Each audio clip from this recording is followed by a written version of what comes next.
Hello दोस्तों, आपका स्वागत है एनसीईआरटी मस्ती में। क्लास 6 का आज चैप्टर नंबर 4 है। टॉपिक का नाम है वस्तुओं के समूह बनाना। हम जानते हैं कि वस्तु क्या होता है और पदार्थ क्या होता है। वस्तु जिसे देख सकते हैं, छू सकते हैं, उसे वस्तु कहते हैं। जैसे ये मार्कर है, तो इसको हम देख रहे हैं, छू रहे हैं, तो ये क्या है? वस्तु है। जिसको हम देख सकते हैं, छू सकते हैं, उसे वस्तु कहते हैं। जैसे कुर्सी हो गया, कलम हो गया, किताब हो गया। अब पदार्थ क्या होता है? ऐसी चीज जिसका उपयोग विभिन्न वस्तु बनाने में होता है। वस्तु क्या हुआ? तो पदार्थ से वस्तु बनता है। जैसे लकड़ी, कागज, प्लास्टिक। अब वस्तु और पदार्थ में पहले अंतर समझते हैं। जैसे ये कोई लकड़ी है, लकड़ी से हम बना दिए कुर्सी। कुर्सी तो जो कुर्सी बन गया, यह मेरा हो गया वस्तु। और जो ये लकड़ी था, ये लकड़ी जो मटेरियल लगा, ये था पदार्थ। यानी जिससे कोई बनता है वस्तु, और जिससे जो लगता है उसे बोलते हैं पदार्थ। जैसे ये मान लो कि प्लास्टिक है, प्लास्टिक बन गया कुर्सी। कुर्सी तो कुर्सी मेरा क्या हो गया? कुर्सी हो गया वस्तु और प्लास्टिक हो गया पदार्थ। कहने का मतलब कि वस्तु पदार्थ से बनता है। अब पदार्थ के गुण क्या होता है? तो दिखावट। हर एक अलग अलग पदार्थ का दिखावट अलग अलग होता है। कोई पदार्थ कठोर होता है, कोई पदार्थ कठोर नहीं होता है। कोई जल में घुलता है, कोई नहीं घुलता है। कोई जल में तैरता है, कोई डूबता है।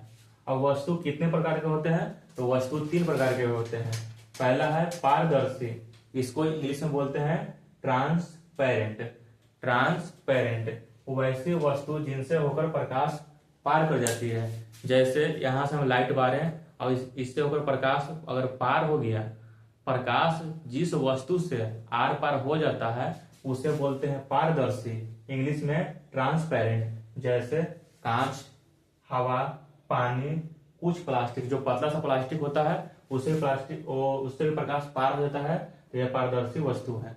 दूसरा है अपारदर्शी, इसको इंग्लिश में बोलते हैं ओपेक।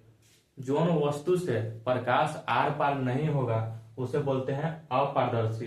अ मतलब न, पार न करे, अपारदर्शी। जैसे धातु, जैसे लोहा हो गया, एल्युमिनियम हो गया, जितना भी धातु है सब अपारदर्शी है। पत्थर है, गत्ता है, गत्ता जिसको हम कूट बोलते हैं देहाती में, उसे बोलते हैं गत्ता।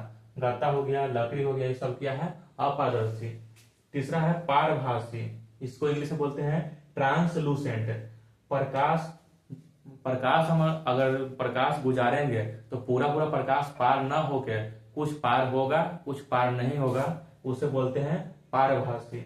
जैसे तेल लगा कागज, तेल लगा कागज में प्रकाश पूरा पूरा पार नहीं होता है। घिसा हुआ कांच में भी प्रकाश पूरा पूरा पार नहीं होता है। टिश्यू पेपर पारभासी, पॉलिथीन पारभासी, सूती वस्त्र पारभासी। सबसे कठोर पदार्थ हीरा है। प्रकृति का सबसे कठोर पदार्थ हीरा है। एक बार शॉर्ट में देखते हैं। वस्तु क्या हुआ? तो जिसे हम देख सकते हैं, छू सकते हैं, वस्तु है। जैसे कुर्सी, कलम, किताब हो गया। पदार्थ, पदार्थ क्या है? एक ऐसा चीज होता है जिसका उपयोग करके हम कोई भी वस्तु बनाते हैं, तो पदार्थ बनता है वस्तु। अब पदार्थ के गुण है दिखावट, कठोरता, विलेयता, जल में तैरना। वस्तु के प्रकार में था पारदर्शी, जिससे प्रकाश पार हो जाता है, पारदर्शी। जैसे कांच, हवा, पानी, कुछ प्लास्टिक। अपारदर्शी, जिससे प्रकाश आर पार नहीं होता है, उसको इंग्लिश में बोलते हैं ओपेक, अपारदर्शी। जैसे धातु हो गया, पत्थर हो गया, गत्ता हो गया, लकड़ी हो गया। पारभासी, प्रकाश पूरा पूरा पार न करे, प्रकाश का कुछ ही भाग पार करे, उसे बोलते हैं पारभासी, इंग्लिश में ट्रांसलूसेंट। जैसे हो गया तेल लगा कागज, घिसा हुआ कांच, टिश्यू पेपर, पॉलिथीन, सूती वस्त्र। प्रकृति का सबसे कठोर पदार्थ हीरा है। अगर वीडियो अच्छा लगा है तो चैनल को सब्सक्राइब करें, लाइक करें, शेयर करें। धन्यवाद।